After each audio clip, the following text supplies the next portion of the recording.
Kevin, you are now officially my most regular guest, mathematically.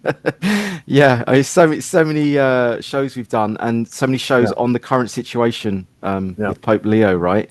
And Hmm. you've asked to come back because you've got more findings, more reports have come out, right? And so I'm really the whole audience, everyone really wants to know what's the latest of him.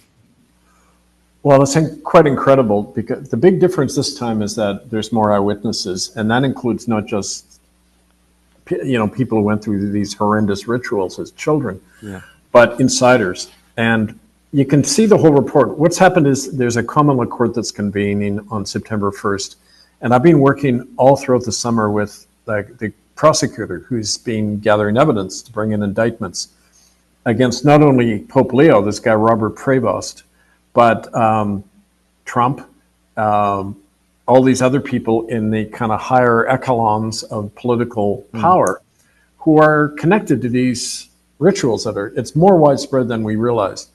And at first we thought it was just kind of this weird cult within the Catholic Church, but in fact it's tied into a lot of, the military, MK Ultra mind control experiment, big pharma doing drug testing on these children. And so its web goes many places, and that's what we're uncovering. So during the summer, I've been in on these interviews with 10 different people, and 5 of them are survivors. These are all women in their 60s and up who were from Germany or Belgium or Italy, and they were all taken as children into these cultic ceremonies. Now, for people who don't know, the Ninth Circle has been around for quite a while, and it's a sacrificial cult where it's believed that, like in a Catholic Mass, if you consume the blood and the body of the innocent, it redeems you, right? And so they do that. They rape and torture to death and mutilate and then eat the remains of children, often newborns. And this is a cult that's intergenerational, so you're born into the cult. Early witnesses like Toos Nijenhuis from Holland, who I think we've talked about, she describes being raised in it and seeing her eldest daughter sacrificed. You have to do that. You have to sacrifice your own child in order to gain admission and prove your loyalty to the cult. But these things are also filmed, and they sell them within the Catholic Church as snuff films. Right? Yeah. Yeah. This latest evidence, though, these 5 women all describe seeing at when Robert Prevost, the guy who's Pope now, Pope Leo, when he was ordained a priest. Do you remember when they poisoned John Paul I, that Pope who died in office in 1978? Yeah. Because he was exposing the Vatican Bank and their mob connections and all that. And he dies, and everybody who's associated with him is dead within a year. So that same month, Prevost takes his vows into the Augustinian order in Rome. This first eyewitness, we had an old woman in her 80s in Germany, said that she was present at this ceremony. Because the way it works is if you prove at a young age that you're willing to take part in these things, you go on a red list as a future papal candidate. If you don't want to play along, you go on a blacklist and you can never become pope. So in other words, it's arranged from early on. That's what happened. He took part in this Ninth Circle ceremony. Woman said she saw him, kill and consume children that were brought in. And along with John Paul II, the guy who just became Pope, the Polish guy, Karol Wojtyła, he presided at, I don't even have to describe the grisly details, but it involved doing these horrible things to children. And then, Yeah. the kind of thing that, is kind of hard to believe when you hear about it. But it's... So anyway, there were other witnesses that confirming the same thing, all telling the same story, seeing him at several of these locations.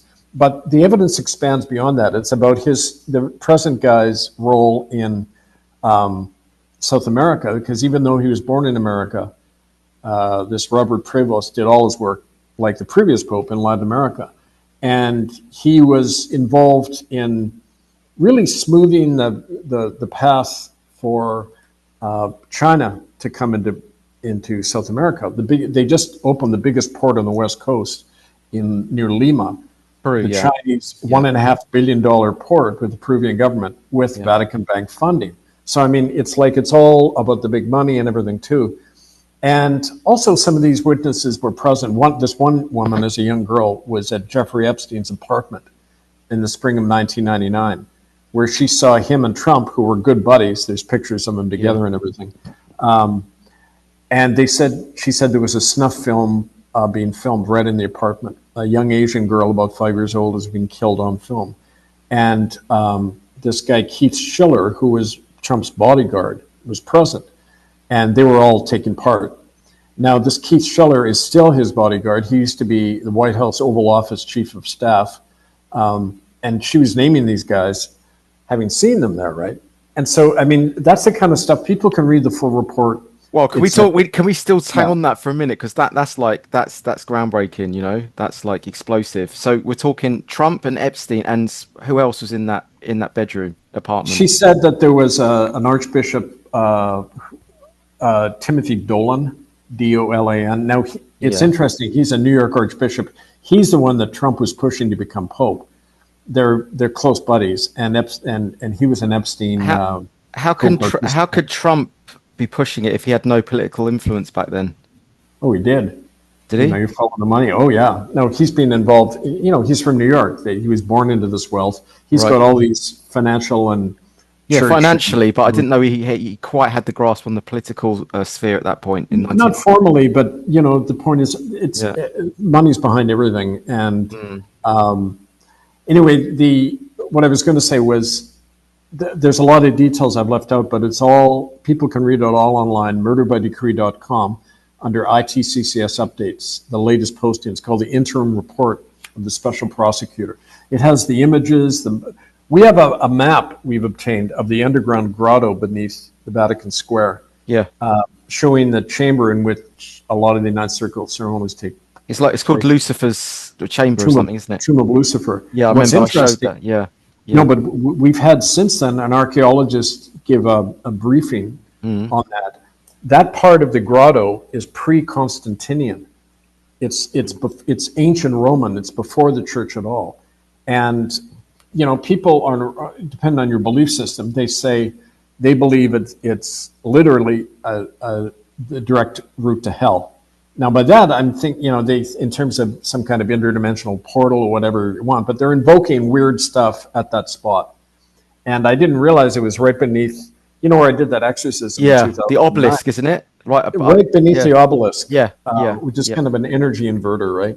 Exactly. And it goes to that chamber U on the map. Yeah. Why did you go from the Trump thing to that though? What was the connection?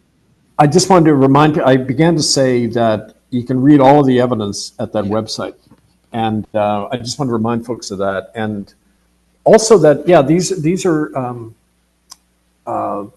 satanic practices, right? Yeah. But there are also many other things. I mean, the military and big pharma, and, you know, they're all being used.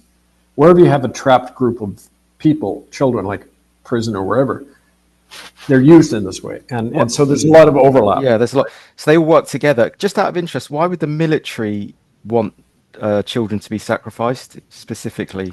Well, it isn't the sacrifice itself. It's what happens up to and during that time, because the military was the main force behind the MK Ultra experiments, which had to do with how do you create the perfect soldier? How do you eradicate the ability in the human mind to resist orders, to have a conscience? It wipes out kind of what's called the limbic region of the brain right here, the midbrain area, where you can think creatively, where you can have your own identity. And you can explore that the more, if you put a child under torture, and I know I've spoken to people who were documented these pain threshold experiments in the Indian hospitals in Canada.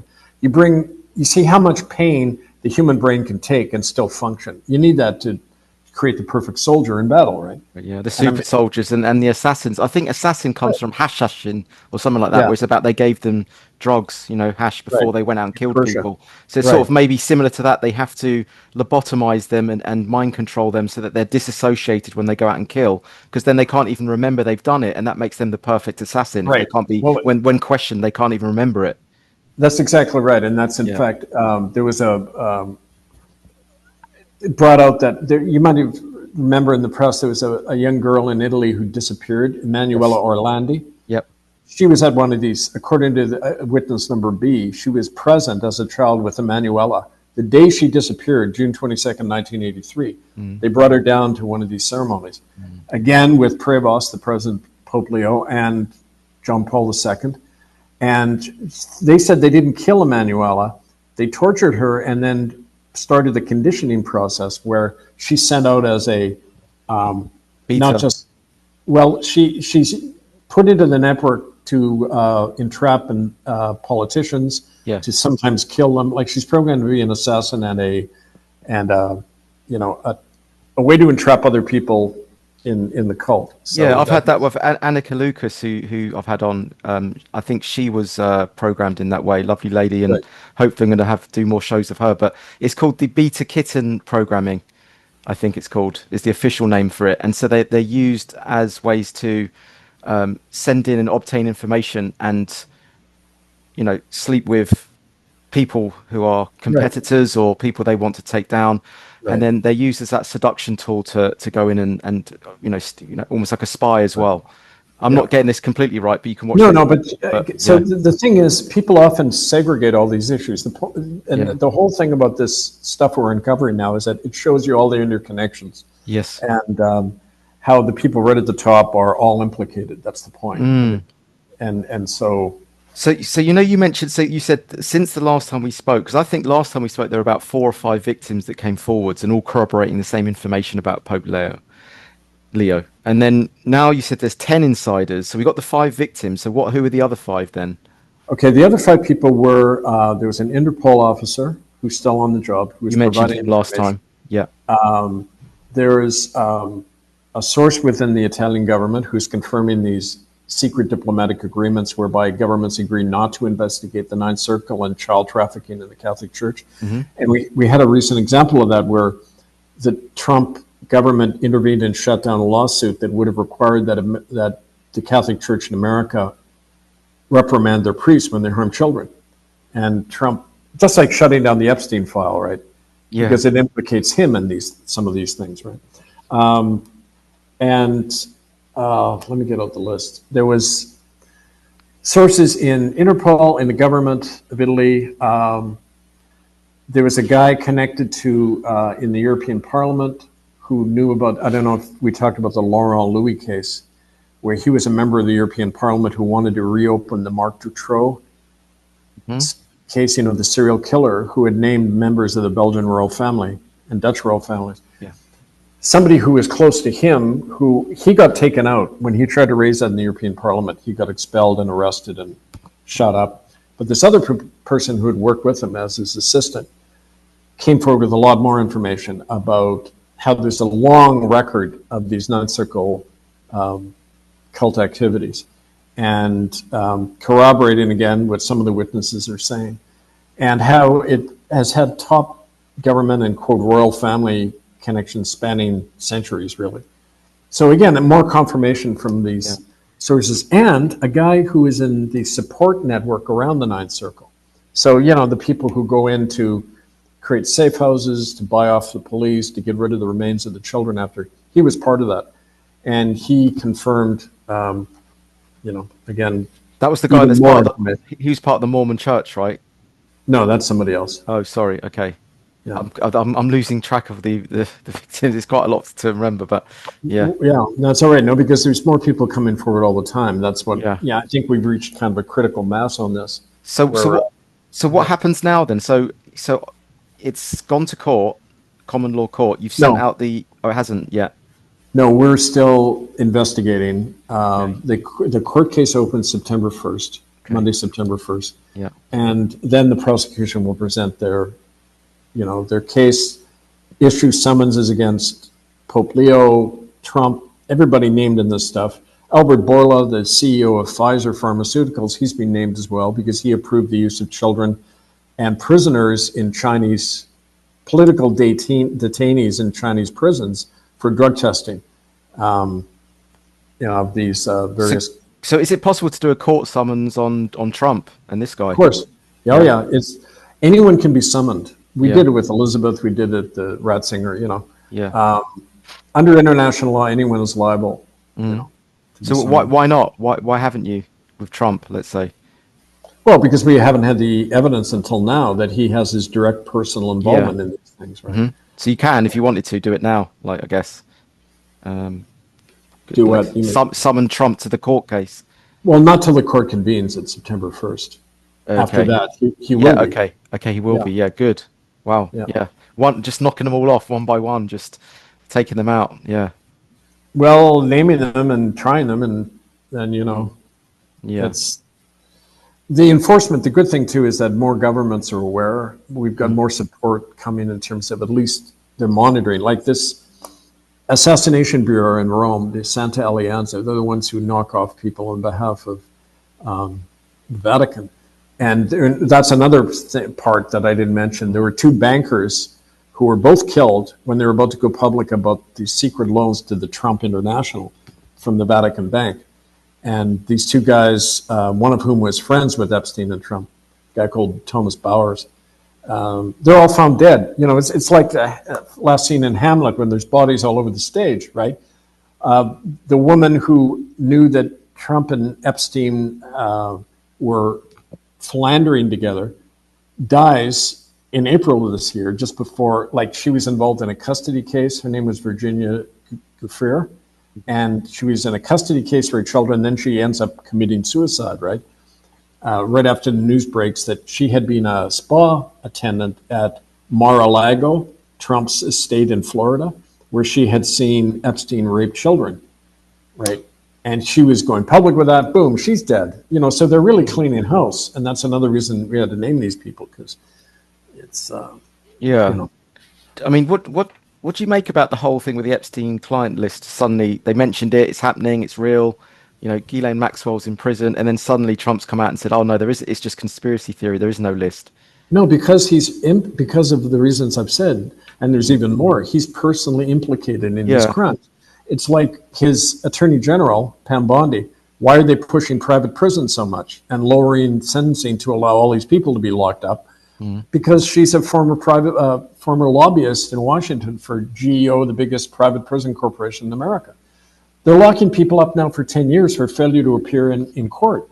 They're creating because you make $100,000 every year off every prisoner you lock up, or more, right? So it's all part of Trump. Like any corporate head or politician, is always motivated first by money and their own private self-interest. So when he makes a statement like that, it's because he's trying to cover his own criminality, right? Yeah, absolutely. Yeah, it's funny how it's sort of now he's come out and said, "Oh, the list doesn't exist." He could have said that like a few months ago, but he's let it come out, and then he said, "Yeah, we'll deal with it." And now he said, "Oh no, it doesn't exist."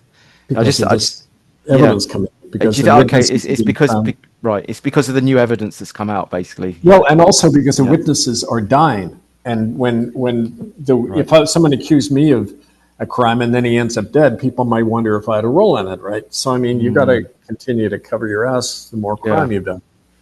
How deep does it go with Trump? I mean, do you think that is he part of the Ninth Circle himself then? Yeah, he is. He is like, it's a way to.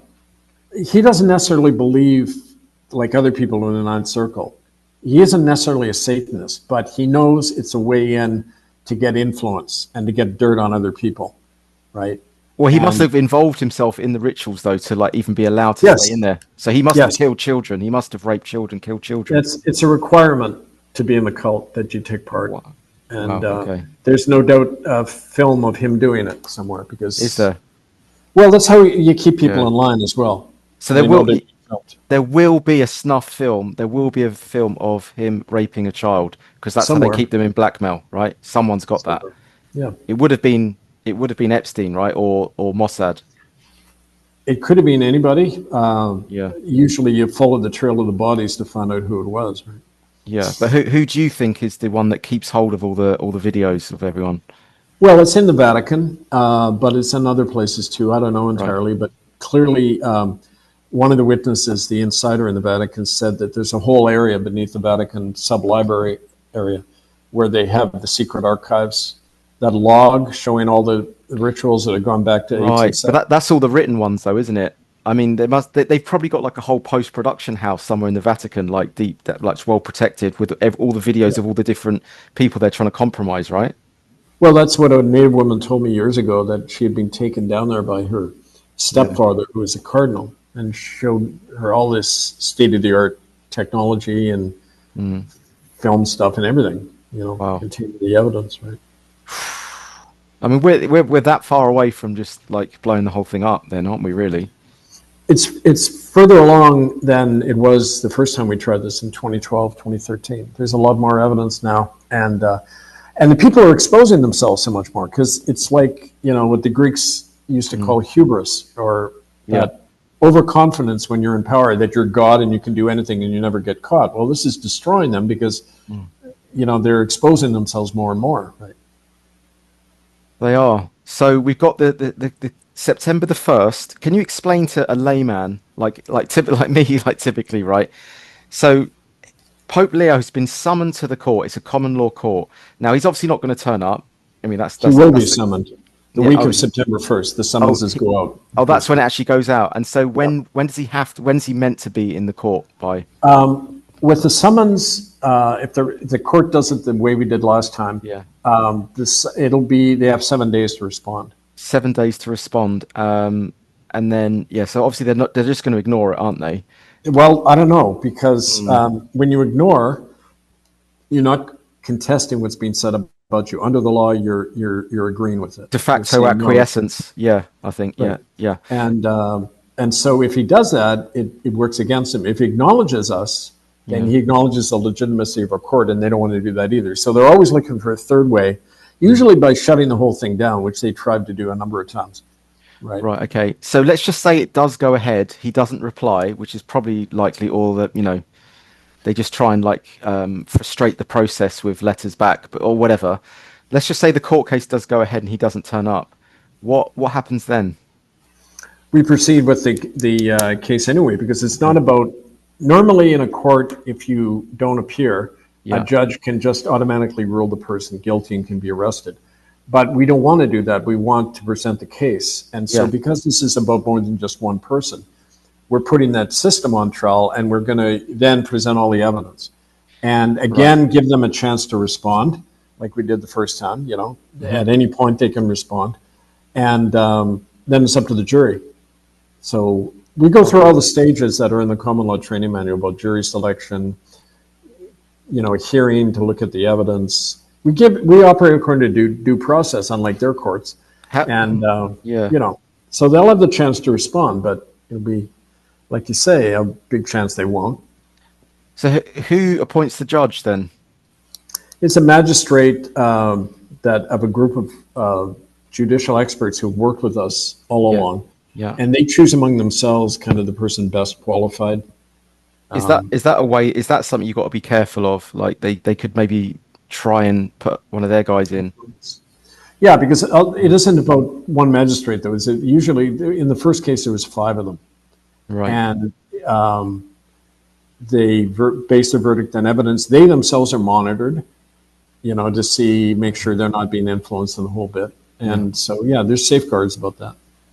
Okay, so we hope that's going to be all legit, and there's no what do they call them, plants or whatever coming in, because that's another way they could disrupt it, right? I mean, technically they could get one of their puppet guys in to infiltrate it and put themselves forwards as a very benign, level-headed judge. We don't know. I mean, that's just something to be. Obviously, that's another thing they could do, right? Yeah, but the evidence is so damning and overwhelming already. And it's based on precedents. There already is a precedent that the Vatican is a convicted criminal body operating according to policies that say child trafficking has to be protected. Yeah. And it's not a crime, right? So on that basis, there's a lot of precedent, like in common law, we can draw on. Okay, fair enough. Well, so, and then let's say that the verdict is, guilty, and then didn't you say something in the past of, okay, you can actually arrest this person, you can delegate your own police force and or deputy, what do you call them, sheriffs, to go and arrest him? Yeah, you can. What we did before, and we do all the time, is we declare publicly that every any person on the planet can arrest these people, that the enforcement lies in the hands of the public. We deputize existing police and make them officers of the court. We order the employees of the Vatican and the United States government and that to surrender them as a convicted felon, and if they don't, they're complicit. You can create a lot of shockwaves from this, right? And bring the public pressure to bear. It's why Ratzinger hid out in the Vatican until the day he died. He might face arrest. So what does that look like, though? So are you saying that, because obviously he's a hard man to get to. He's hardly out in public. When he is, he's in a bulletproof bloody car. You know, so what we're saying here, like any small moment where he's just out in public, people can just wrestle him to the ground and do a citizen's arrest. Yeah, use reasonable force, but you'd get shot, though, wouldn't you? Well, his security team would shoot you before you even had a chance. Not if you have your own security team around you and try it. I mean, there's different ways to do this. And the point is that, do they want the fallout from that? I mean, it was bad enough for them, because after Ratzinger, you know, Smiley Frank, you know, did a whole song and dance to make it look like things were better now. But all over the planet, people suddenly, from that case, realized not only about the criminality of the Vatican for the first time, but hey, we did this through a citizens' common law court, it's our own tribunal. We have the power to do that. So all over the planet, you saw common law groups sprouting up everywhere after that, right? So you got to keep the long view and view. It isn't about arresting an individual only. It's about changing things, and it really is creating ripples of change all over every time we do one of these cases, right? Well, it probably puts them off a little bit more as well, doesn't it? Oh yeah, that's the kind of the secondary benefits of it. We've stopped Nine Circles rituals from happening because of that. Yeah. Oh precedent. Wow. How do you know that? Well, I was there. That one, yeah. When you created the weather, didn't you say there was some kind of weather? No, that's the exorcism in Rome. Oh, sorry, that was the exorcism. Yeah. I'm talking about it was in Montreal, in Canada. We had the Ottawa police help us investigate, and there was a ceremony going on beneath Rendemont Cathedral in Montreal, and we stopped it. And the guy, Kel Gadban, the Ottawa policeman who helped us, ended up dead after. He committed suicide in the Ottawa police station the next week, even though he was a decorated officer, family man, no history of depression. He was found dead. So, you know, there's a price to pay, but we saved children's lives in that moment. We showed people that you can do it, right? Well, so they would have killed him because he would have just basically been too credible and just said, yeah, this is going on. There's actually, you know, a sacrifice going, a ritual going on here, yeah? You can look up his name, Cal, K-A-L, and then Gadban, he was East Indian, Gadhban. And he was the head of the human trafficking unit of the Ottawa police in Canada. And on that basis, we asked him, he and some people came, and sure enough, we went into the Catholic Church. You see, you can get a universal warrant through the common law court, a warrant to allow you to enter any place. If there's, under citizen arrest laws, you can, even if you suspect something's going on, you have the right as a citizen to go in and make arrests if you think someone, especially children, are being harmed. So we all have that power. Even under the present legal system, you have that power to do that. Just that people won't do it because they're too scared or uninformed, right? People are actually doing that on the streets, talking about the sterilization of kids, you know, with the hormone blockers and puberty blockers, hormone replacement, stuff. I mean, people are doing that and they're getting arrested on the streets. You know, there's people doing that, and that's just a separate thing. But so that, I mean, I've spoken to Detective John Wedger, and he was exposing child trafficking within the Met, Met Police. Oh, yeah. And actually, that's maybe you and I should set up a call with you and him. Actually, we wrote a book together, me and John. Oh, sure, yeah. And but he would say, I mean, I don't want to put words in his mouth, but he was basically saying that anyone that heads up these kind of child trafficking units and stuff like that, generally speaking, they are actually part of it. He says the charities, most of those child charities, it's just a front for actual child trafficking. Right. And they don't want to actually help kids at all. No, and the people who do the investigations often are, we found that in Vancouver, the men who are on the missing women's task force themselves were making women go missing. So they do it to monitor everything to make sure that people aren't getting too close to the real perps, right? It's so, everything's just so inverted, isn't it? And there's all this front, and the front is the opposite of what they do. If they say they're protecting children, they're Yeah. probably killing children and trafficking kids. You know, it's sick. Well, that's why we have to do it ourselves. That's Yeah. why we talk about people taking action themselves. And yeah, another piece of this, of course, is what's happening in England, which is really exciting because people are coming together and having a convention to form a republic in September. So, Oh, right. What, with you guys, or you mean separate? no, well, us, but there's other people involved in it. There's a whole republic movement that's being Right. building in England. Yeah. And so anyway, we can talk about that Yeah, too. we can talk about that as Because well.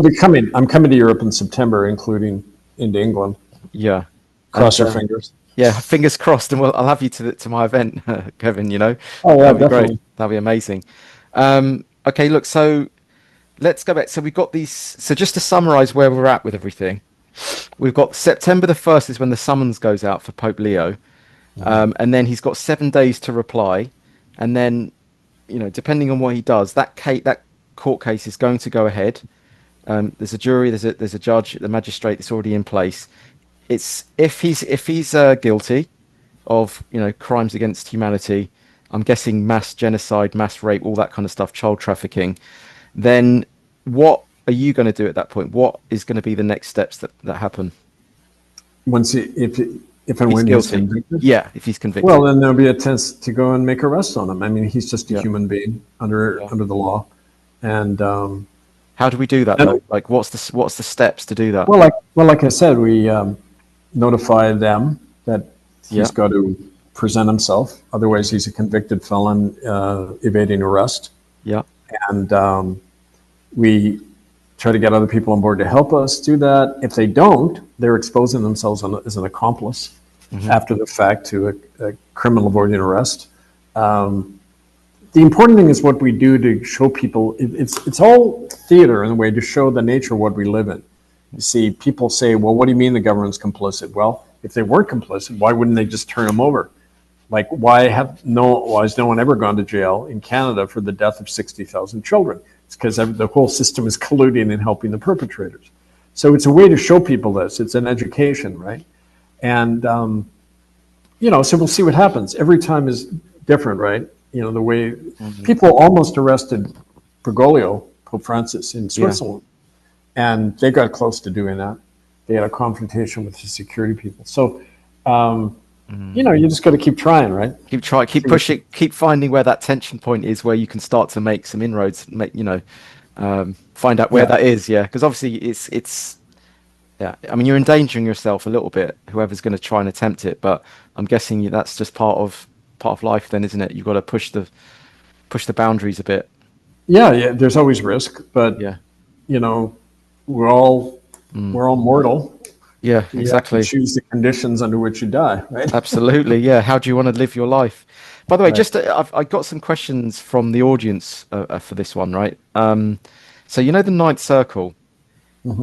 Does that sort of allude to the fact there's 8 others or not? It's a term that is taken from Dante's play or Right, okay. poem, the Inferno, the ninth level or circle of hell, Okay. which is supposed to be in the poem. Dante Alighieri says it's where Satan resides, along with anyone. It's a big frozen lake, and you're stuck there for eternity. Anyone who's betrayed a sacred trust, Right. Okay. like the trust of a child. So, in Latin, it's called nona perfidia, which means the ninth betrayal, not the ninth circle. In Latin, it means the ninth betrayal. So when you're going to hell, if you're like surrendering your soul to Satan, you go through various levels of betrayal. You're betraying, you know, they talk about gluttony, greed, you know, violence, all that stuff. It's various kinds of betraying of our soul, of our good aspect, right? And the ultimate betrayal of children is what this is about. Betraying, you know. Yeah, the ultimate innocence, like betraying the ultimate innocence. Like the crucifixion of Christ is a symbol of that, right? But that's what they worship the betrayal in the Catholic Church. That's why they have his body pinned to a cross. You see, it's an inversion of the original message that Say that again. So what happened? So you're saying that the image of Christ on a crucified? cross. Yeah. It's an inversion of the Christ's spirit, which is of the eternity lies within all of us. It's not about torture and redemption. Oh, It's right. about acknowledging him and bringing out that Christ spirit within all of us. The church, as an arm of the Roman Empire, inverts that to say, no, he has to suffer and die, like all of you have to suffer and die to achieve eternal life. You see, it's a big mind control program to take that energy and invert it to make everybody a slave of fear. Oh my Right? God. That's it. That's incredible. I've never thought of that before. So we're saying that Christ should be about it's almost like an infinite creative force, life force energy, and seeing Jesus Christ, the man on the Trapped. cross, trapped. Trapped. It's like a sigil which we identify with that then affects the way that we carry our lives forwards. Right, because look, archaeologically, you didn't see the cross appear on any remains until about 250 AD, 250 years after Christ. Before that, the early Christians, they weren't even called that, but they used what's called the fish symbol, right? Yeah. Because they were an underground movement, and the symbol they used was but it wasn't a fish, it was an eternity, it was an open-ended eternity symbol. Yes. Like, let me draw it. Yeah, like you know a what I'm number, talking right? about, right? Yeah, like a number 8. Yeah. Eight, but with the end open. Yeah. So it's like a Celtic cross. It's infinite. The nature of the universe and all of us is infinity. It can't be contained. Whereas a cross is the grid system in the where we get the grid system for streets, based on the Roman army camp. The Romans would invade an area, set up an army camp, and it had a grid system, and often the towns were based on that. But what the grid does is contain energy within a certain field, which can then be controlled and manipulated. Like religion means religio, to bind people together. Yeah. Not spiritu, which is breath, freedom. Oh, right. Okay, so that symbol itself has a kind of fractal effect on people just by worshipping it. Yeah. Right. Conditioning them. Yeah. It's a form of Satanism, and that's why the Satanic Mass and the Catholic Mass are identical. Catholics believe that they're taking in the literal body and the literal blood of Christ. They're cannibalizing Christ during the Mass. So do you think that Jesus Christ was crucified as a man on the cross or not? I think there was a historic figure who was, like a lot of other people. Yeah. And the movement around him, it's hard to tell because the archaeological record isn't clear about that. And you can't believe the church record because they're a totally new creation. Yeah. As of 317 in Rome, the world's first corporation. If it did happen, though, and Jesus was crucified on the cross, then wouldn't it be the case that that's just a factual relic of that historical moment, though? Yeah, in fact, and I don't think... the point is the message, not the person, right? Well, it's the event, though. If it's 100% accurate, factually representational of that historic moment. Okay, let's say he was. Yeah. Does that mean he died for our sins? No, that's old. They call it atonement theology, where the lamb has to be sacrificed or the scapegoat takes away the sins of the people. That's Old Testament theology going back 3,000 years. No, we're talking about. No, Christ didn't take away our sins. He was trying to liberate us. That Christ, when he said the kingdom of heaven is within us, it means that's spiritual self-governance. It's like the book I just wrote. Political. Give it a plug. Plug it. So I mean, it's a message for liberation and self-governance, not imprisonment, which is what Catholicism is all about. Right. Yeah. So okay. So it's just a deliberate pushing of that image. So you would say then, it's not a good idea for people to walk around with even the cross on. No, it's a symbol of servitude, and really, and God sacrificed His only Son. What does that tell you? It's child sacrifice with divine sanction, right?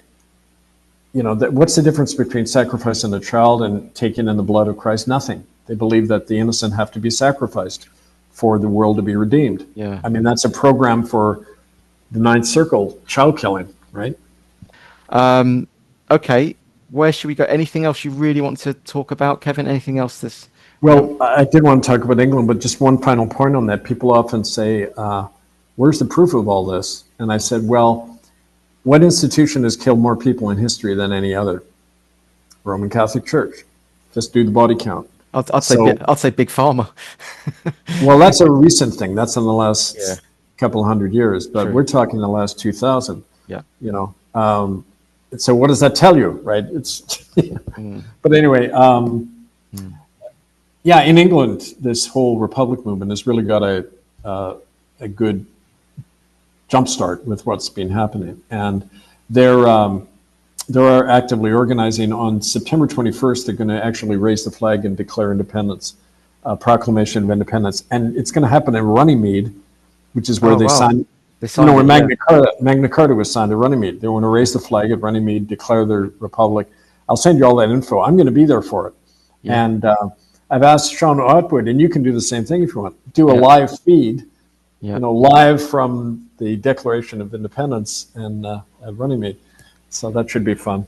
Wow, that'd be incredible. So when's that happening? Sunday, September 21st at it's the equinox. It's the start of fall, and there's going to be big protests in London on the 13th as well. And anyway, all that stuff's happening at that time, and there's you know, they're doing like we did in Canada. They've kind of used our example from Canada to build local assemblies. They've got a constitution they're working on. We say we don't need this, you know, monarchy anymore, because Charlie is probably the most unpopular monarch since Victoria, right? And somebody told me in Scotland, they did a poll from the time of Elizabeth, the popularity of the monarchy has gone from 61% to 36%. And that's directly because of Charles, as, you know, somebody who is as convicted as everybody else with these crimes. So people are aware now. I think it's time for a change. Right? And also, I mean, we know about Jimmy Savile's connection with King Charles. It's the same as Trump and Epstein, right? It's the same network. And also, don't forget, Charles, from his own security people who confirmed this, he put out the kill order on William Coombs, that native man, and other Cree natives in Canada over the whole diamond mining fiasco thing that happened. So. Yeah. Well, look, it's all good stuff. And Kevin, hopefully you're going to come to the event. It's called Event 101. It's our little parody of Event 201. Absolutely. I'll plan to be there. And one way or the other, God willing, I'll get in, and I'll see you there and other places. There you go, people. So if you want to see Kevin, come down to Event 101 in Birmingham on Sunday, the 5th of October. Kevin hopefully is going to do a 30-minute, 40-minute talk, you know, like a fireside chat on stage, and get the message out to all you guys. So hopefully you come and support. And you can meet us all in the flesh, meet us in person, meet Kevin, meet myself, and have a good time. So all right, good stuff, Kevin. Thanks, John.